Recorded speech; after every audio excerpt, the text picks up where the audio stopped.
All right, Marisol, you're good to go. Good luck. Thank you. Okay, thank you, Susien. Bienvenidos al evento oficial del proyecto BIN. Mi nombre es Marisol Montolío, soy la directora científica y directora del Departamento Tecnológico de Duchen Parent Project España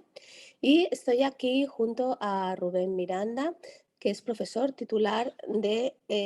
Psicobiología de la Universidad Complutense de Madrid. Juntos presentaremos el webinar sobre el proyecto europeo BIN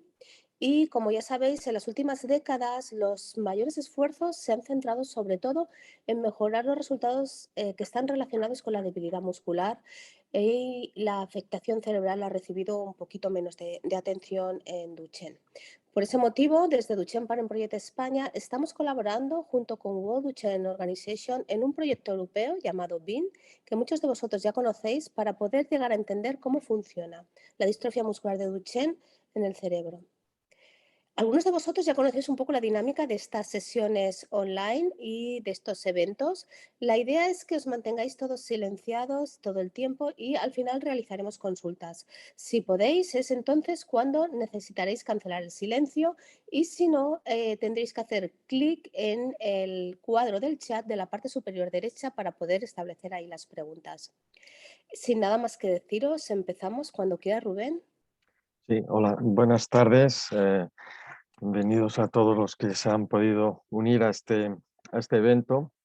donde el objetivo sería un poco presentar las cuestiones más prácticas relativas a cómo poder participar, unirse en el proyecto para,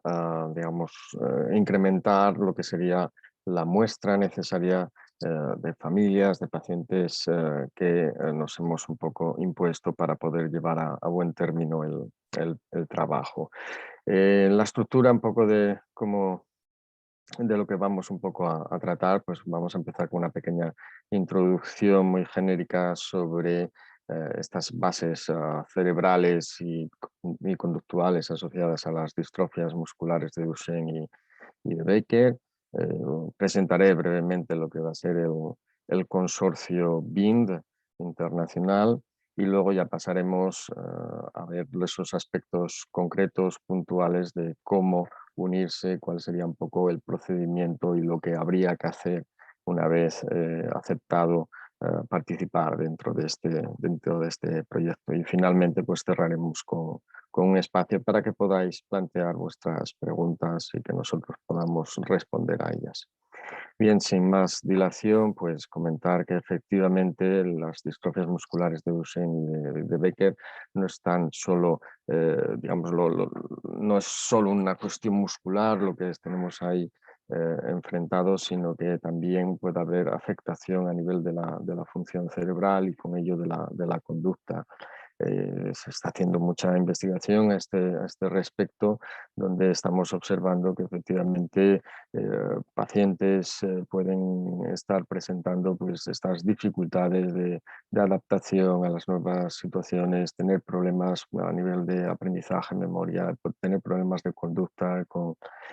esa hiperexcitación, inquietud, problemas también de atención, pues, toda una serie de pequeños síntomas a nivel un poquito de la cognición en general y que podrían ir asociados igualmente con algunas alteraciones o diferencias en lo que puede ser la estructura y la función del cerebro. Una de las cosas que caracteriza este tipo de aspectos más neuropsicológicos y cerebrales en el caso del DMD es que tenemos una alta heterogeneidad. Podemos decir que efectivamente no existiría una persona, un niño, un adulto afectado que sea prototípico en el sentido de que vayan a tener siempre los mismos tipos de alteraciones y con la misma gravedad. Podemos estar desde un espectro donde no hay afectación alguna de estas funciones cognitivas hasta afectaciones profundas y graves, pasando por toda una escala de grises con alta variedad y por lo tanto hay que destacar esta idea de que cada persona que pueda estar afectada pues va a tener sus propias fortalezas y también sus propias dificultades, y que estos problemas a un nivel cognitivo pues no tienen una relación directa con la cuestión motora, y que además pues estamos viendo que con el incremento de esta esperanza de vida gracias a los avances en el tratamiento de la parte muscular, pues están cobrando un papel cada vez más importante las alteraciones cognitivas con respecto a lo que es la calidad de vida. Conseguimos que efectivamente y afortunadamente pues esa esperanza de vida se vea incrementada, pero lo que estamos tratando de lo que estamos persiguiendo es que precisamente esa mayor esperanza de vida pues sea también acompañada de una mayor calidad de vida, y esto lo conseguiremos en la medida en que podamos conocer bien esas alteraciones cognitivas, las causas de las mismas, para poder también eh, poder plantear algún tipo de tratamiento, de rehabilitación para las mismas. Como decía, pues son distintos los aspectos de la cognición que pueden estar afectados en el caso de pacientes tanto Duchenne como Becker. Destaca en el área cognitiva pues un retraso del lenguaje que suele ser bastante frecuente, y podemos ver también alteraciones en lo que llamamos las funciones ejecutivas, problemas atencionales, problemas de memoria de trabajo, y en algunos casos un porcentaje que también es importante, pero bueno, un poquito menos, pues podemos llegar a límites de una dificultad a nivel intelectual ya más importante, cayendo en el conjunto de la discapacidad intelectual. Y estas alteraciones a nivel cognitivo pueden verse a su vez asociadas con manifestaciones neuropsiquiátricas, con la aparición comórbida, que diríamos, de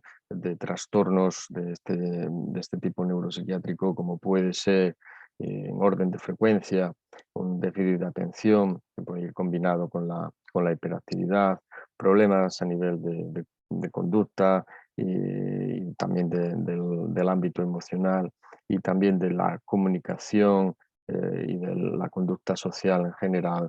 hablando en este caso de trastornos de espectro autista.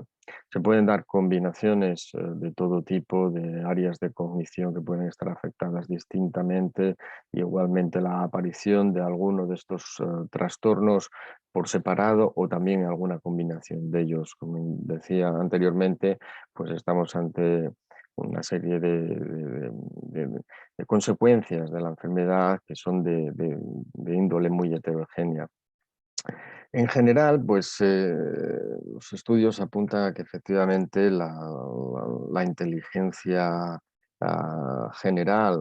en la enfermedad, en los pacientes, podría estar un poquito por debajo de la media. Lo que pasa es que estamos viendo que también esto puede ser una infraestimación del potencial de las personas, de los pacientes afectados, dado que esa heterogeneidad que estaba comentando anteriormente pues implica que efectivamente habrá áreas en las que podamos ver que existe realmente una fortaleza, y otras en las que puede haber una debilidad. Es por tanto necesario no quedarse solo en una evaluación genérica de la inteligencia, sino que hay que atender a todas las funciones específicas a todos los aspectos específicos de la cognición, para poder determinar cuáles serían esas fortalezas, cuáles serían esas debilidades, y por lo tanto sobre qué tendríamos que prestar mayor atención, y por lo tanto también sobre qué podríamos estar intentando aproximar algún tipo de terapia, tratamiento o rehabilitación. Este sería un poco el mapa al que nos enfrentamos cuando hablamos de las alteraciones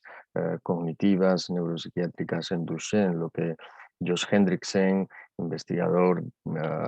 que está también formando parte de este gran consorcio BIND, trabajando en Holanda, pues ha definido lo que es, podríamos decir, como los 10 grandes en Duchenne, es decir, 10 áreas donde estamos observando que se dan con mayor frecuencia los problemas, o pueden aparecer con mayor frecuencia los problemas en Duchenne y Becker, desde que podrían estar organizadas esas 10 áreas en 4 dominios separados a nivel de cognición, con problemas, por ejemplo, en esas funciones ejecutivas que decíamos, en la memoria de trabajo, automatización, problemas de atención. Podemos tener también problemas de aprendizaje, aparece con relativa frecuencia problemas de dislexia o discalculia. Podemos tener en el dominio de la emoción también problemas a nivel de ansiedad, depresión, y a nivel neuropsiquiátrico, lo que ya habíamos mostrado anteriormente, lo que más frecuentemente nos estamos encontrando pues es la probabilidad de aparición de un trastorno por déficit de atención con hiperactividad, autismo o trastorno del espectro autista y también trastornos obsesivo-compulsivos. Este sería un poco la carta de presentación así informal de lo que es el consorcio BIM, un consorcio numeroso formado por investigadores organizados en distintos equipos dentro de distintos países en Europa, y donde estamos abarcando no solamente estos aspectos a nivel más clínico y cognitivo en pacientes, sino donde también pues, hay muchos equipos que están trabajando en otros aspectos preclínicos, modelos animales, temas también de terapia génica, y la idea es que nos hemos puesto un poco todos de acuerdo para intentar hacer un estudio desde lo más básico a lo más general, es decir, desde ese modelo animal, desde ese laboratorio, hacia lo que ya es el paciente, la persona, y ver si podemos, digamos, de alguna manera organizar toda esa información para ponerla al servicio de un mejor tratamiento en el caso de los pacientes. Como digo, en el caso de en el caso nuestro, aquí en España, junto con otros países, el objetivo que tenemos principalmente es de tipo clínico para definir ese perfil conductual y emocional de las personas, de los afectados de Duchenne y Becker. Y la financiación que estamos recibiendo para llevar a cabo este trabajo pues es una financiación de la Unión Europea a través de los programas de investigación Horizon 2020. Los equipos que estamos implicados en la parte clínica, pues estaríamos en España, nosotros mismos, estaría en Dinamarca, Francia, Italia, Holanda y Reino Unido,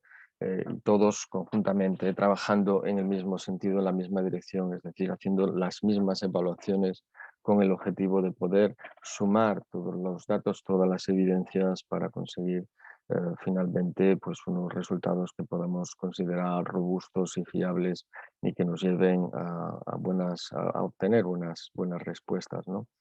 El estudio lo hemos adaptado ligeramente debido a la pandemia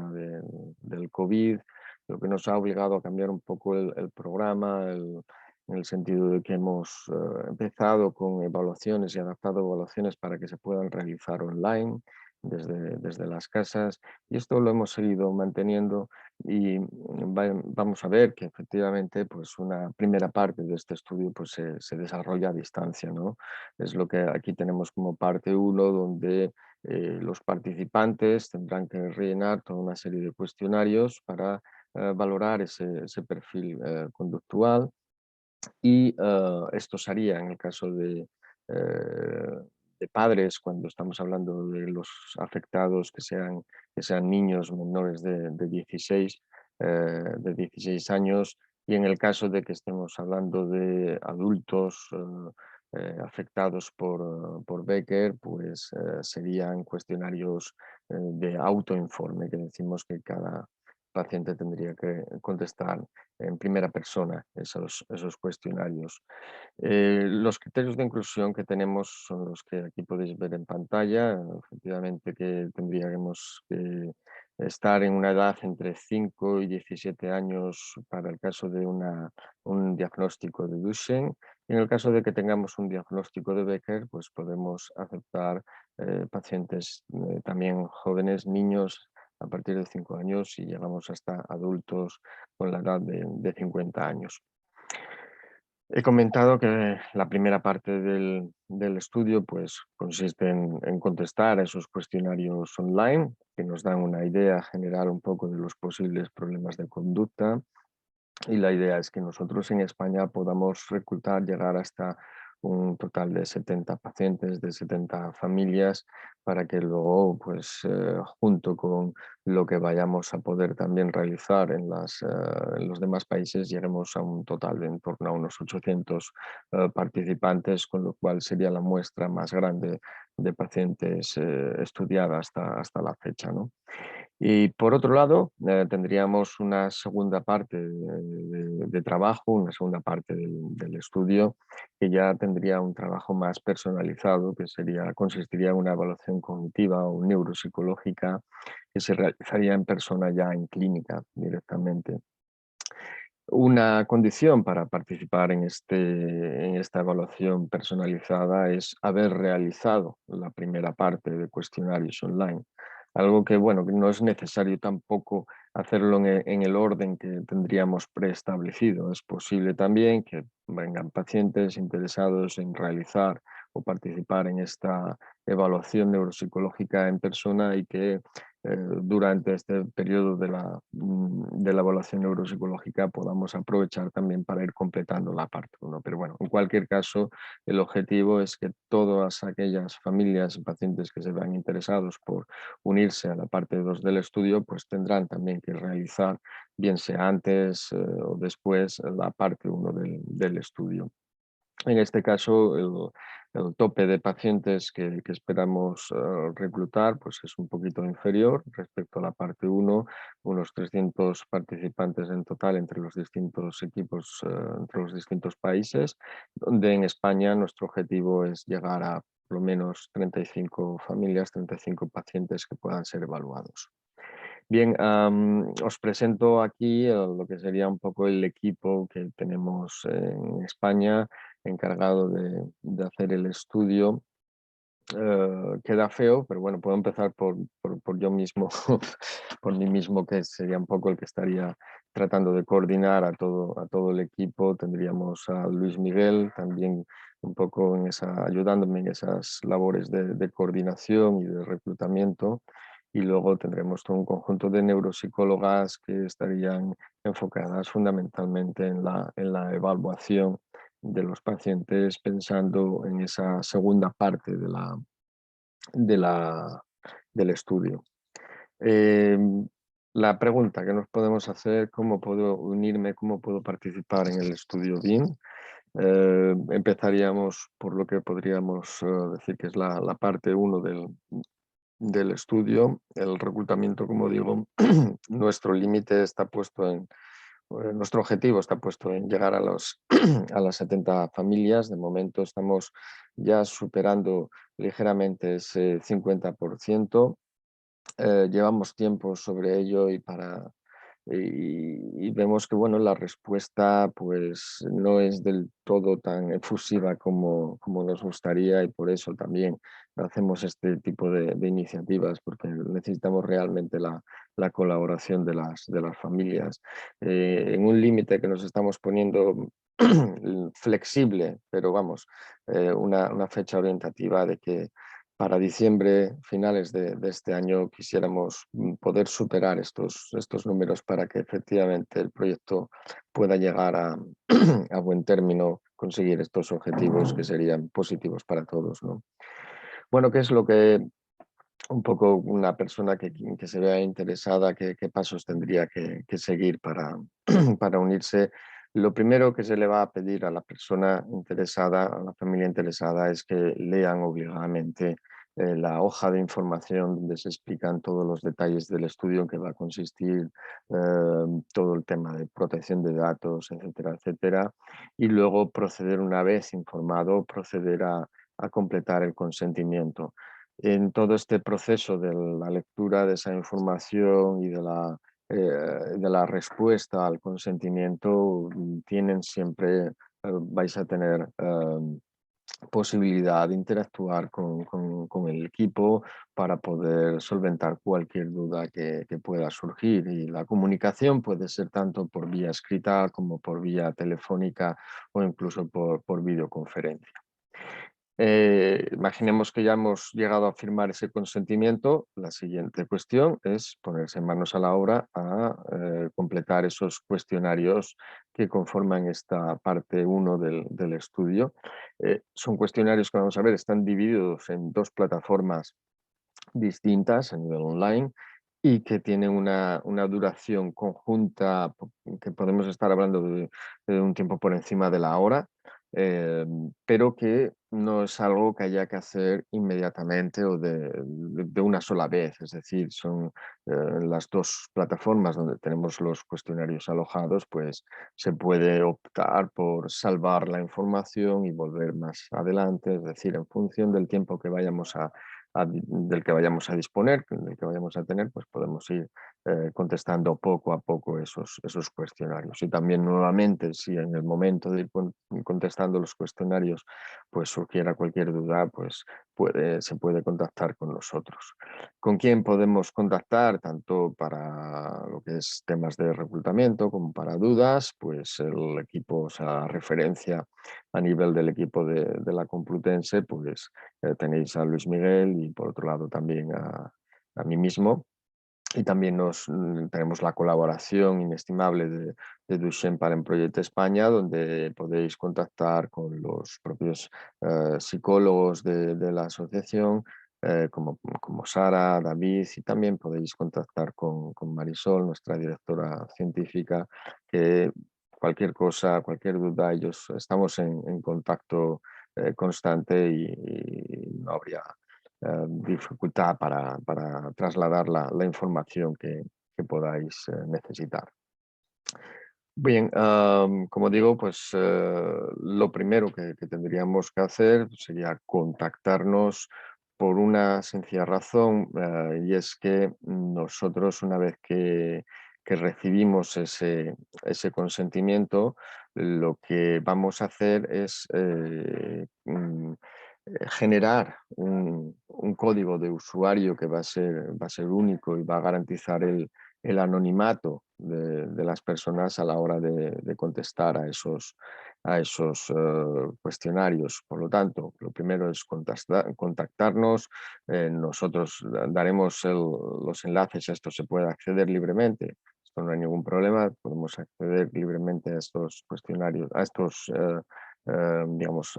hojas informativas del estudio según vayamos a ser padres o seamos adultos afectados por Becker, y podemos proceder luego posteriormente al consentimiento. Es en ese momento cuando nosotros entonces generaríamos ese código de usuario que trasladaríamos para que puedan utilizar a lo largo de todo el estudio. Este sería un poco el aspecto de esa hoja de información que nos vamos a encontrar si seguimos el enlace. Es una hoja de información que hay que avisar, lamentablemente no se puede hacer muy corta porque tenemos que dar todos los detalles y puede llevar también un cierto tiempo su lectura, pero nuevamente tampoco es una cosa que haya que hacer en el mismo día, en el mismo momento, se puede hacer según el tiempo que cada uno pueda ir disponiendo de él, ¿no? Y una vez que queda todo claro, no hay ninguna duda al respecto de en qué consiste el estudio, qué puede pasar, qué puede dejar de pasar, a quién me tengo que acudir si tuviera alguna duda, algún problema, todo el tema de protección de datos, pues procederíamos a entrar en el espacio del consentimiento que se firmaría de forma online, donde vamos haciendo toda una serie de preguntas y ahí simplemente sería hacer un clic en cada uno de los elementos, entendiendo que al hacerlo pues daríamos ese consentimiento, estaríamos de acuerdo, ¿no? Bien, hecho ese proceso del consentimiento, nosotros generamos ese código de usuario y vamos a dar contraseñas únicas y personales a cada familia, a cada paciente, y les dirigiremos hacia las plataformas donde están alojados los cuestionarios objetivo del estudio. Es decir, que una vez que se ha firmado el consentimiento, se recibiría por correo electrónico un mensaje tipo este, donde nos indicarían cuál sería ese usuario, esa contraseña y los enlaces a donde tendríamos que ir para contestar a los cuestionarios. Es importante tener en cuenta que tenemos, como comentaba antes, 2 plataformas distintas, es decir, son como 2 conjuntos de cuestionarios y que implica pues que vamos a tener que ir a 2 sitios web diferentes. No obstante, nosotros solemos hacer un seguimiento y si a alguien se le olvida pasar de una a la otra, pues solemos contactarle para ponerle sobre aviso de que falta todavía contestar algún cuestionario. En eso no hay ningún problema porque, como digo, monitorizamos un poco la actividad y tratamos de ayudar y mediante recordatorios. Bien, este sería un poco la pantalla inicial que nos encontraríamos en la primera plataforma de cuestionarios, que sería la plataforma que se denomina RedCap, es una base de datos, y como es un estudio multi-equipo, multicentro en distintos países, pues lo primero que tendríamos que hacer es seleccionar nuestro idioma para entrar y seguidamente pues ya nos van a pedir lo que va a ser esas credenciales que nosotros hemos enviado y que garantizan el anonimato de las personas. Sería ese ID, esa identificación de participante y luego rellenar toda una serie de pequeñas cuestiones de qué país hemos sido reclutados y si estamos contestando estos cuestionarios como padre, madre o como persona afectada, adulto en primera persona, ¿verdad? Eh, Tendríamos luego que seleccionar si efectivamente tenemos un diagnóstico Duchenne, un diagnóstico Becker y la edad en el caso, bueno, pues que según lo que corresponda. Bien, introduciríamos esa contraseña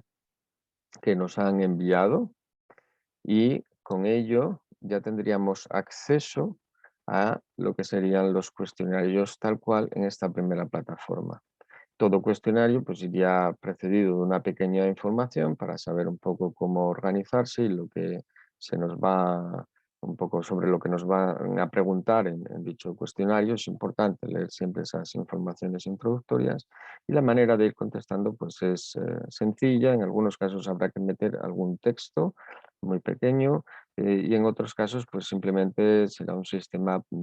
con pestañas o de clic y que en este caso concreto de estos cuestionarios de esta primera plataforma, pues su respuesta es bastante rápida.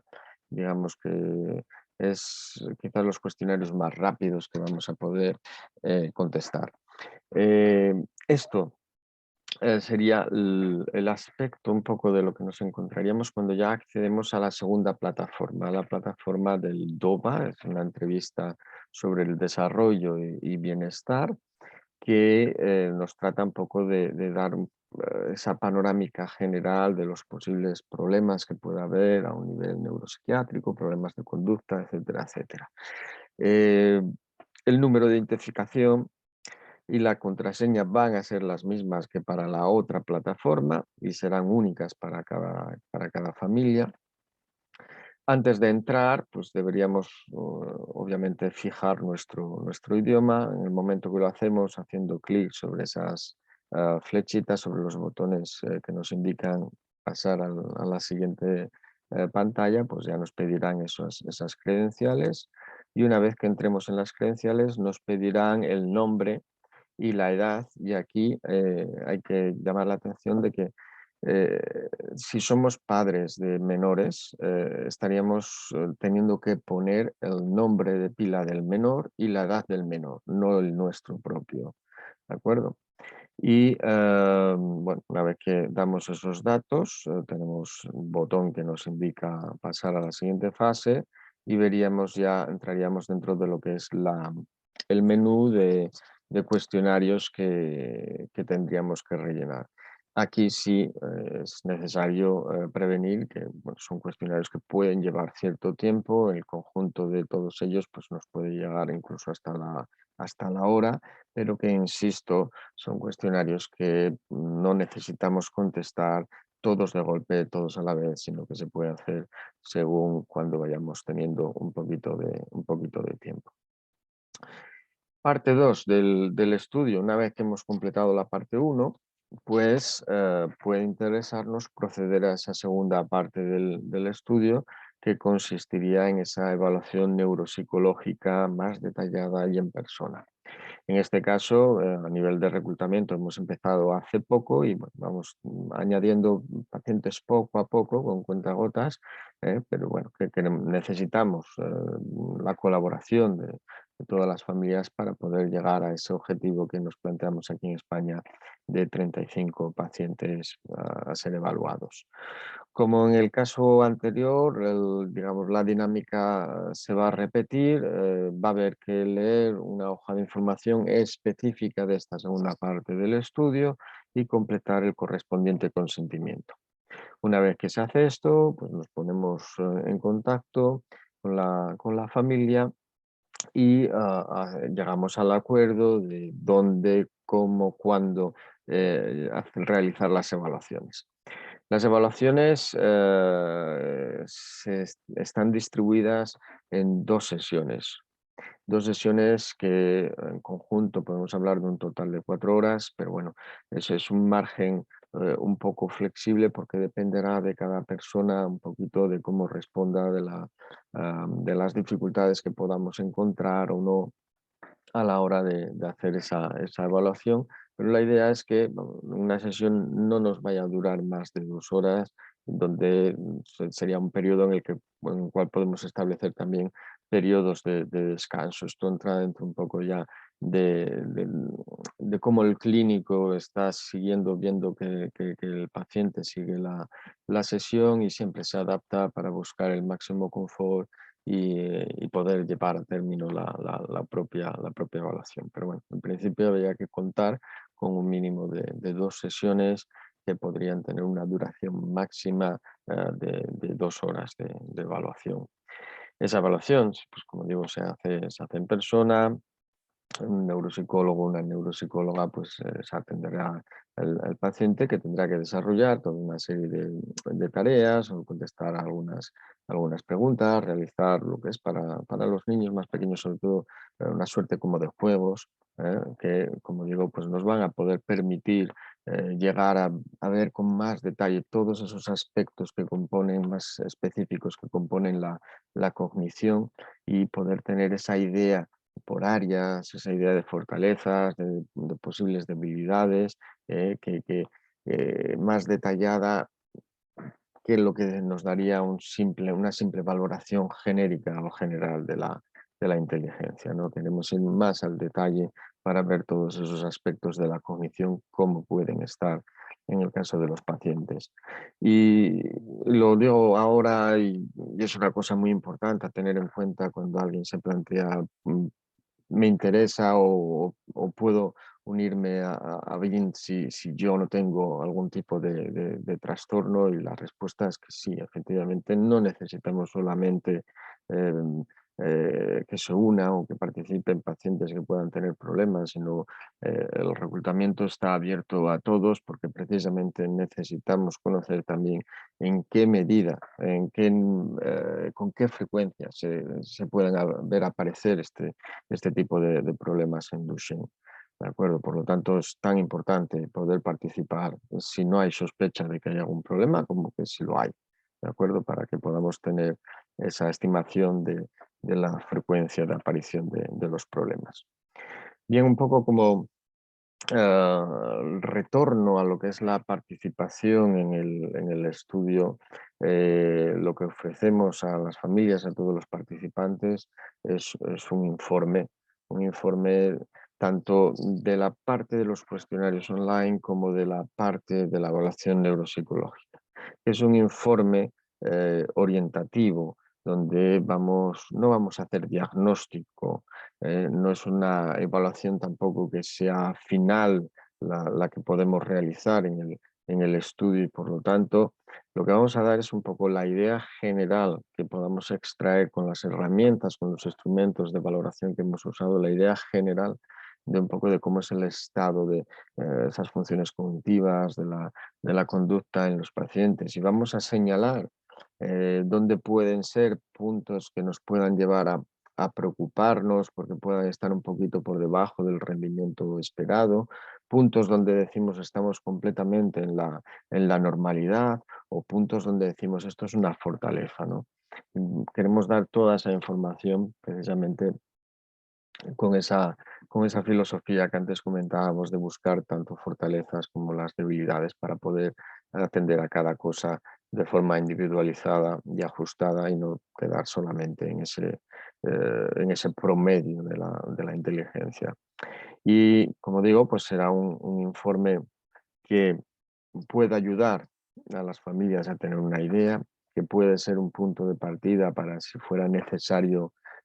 dirigirse a una atención más especializada, algo que en cualquier caso las familias van a poder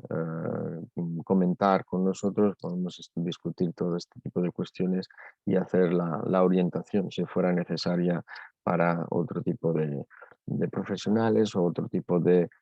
valoraciones más detalladas. Y bueno, con un poco con todo esto,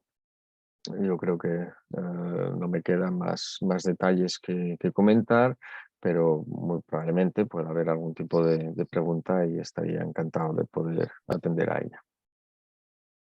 Muchísimas gracias, Rubén. Ahora sí que viene el turno de las preguntas. Y antes de empezar con las preguntas, tenéis aquí para poder daros la voz, os las vais dando vosotros mismos, pero tengo algunas preguntas que me han hecho vía online y las quería realizar en nombre de los que me la han hecho antes de poderse conectar. Rubén, una de las preguntas es, ¿qué se reembolsa si yo o mi hijo participamos en este estudio? Bueno, en principio no hay contraprestación económica a la participación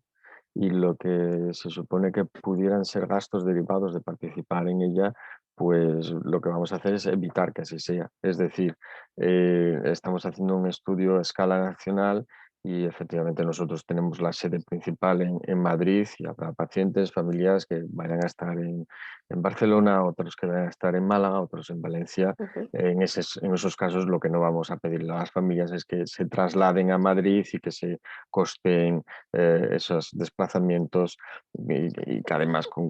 digamos, con el agravio que suponga pues, hacer ese tipo de desplazamientos. Seremos nosotros los que nos vamos a desplazar y dentro de cada ciudad, dentro de cada región, pues buscaremos el sitio más adecuado, más cercano y que pueda ser más cómodo para las familias para poder realizar esa evaluación. Por lo tanto, en principio no está previsto que para las familias pues, pueda suponer algún coste económico en este sentido. Y como digo, lo que no tenemos es contemplado hacer retornos económicos pago por participación, pero lo que sí que podemos hacer es un pago en el sentido de este retorno, de este informe más técnico, un poco para tener esa idea de cuál ha sido el resultado desde el punto de vista cognitivo, conductual de la valoración que hemos hecho. Genial, gracias. Tenemos otra pregunta.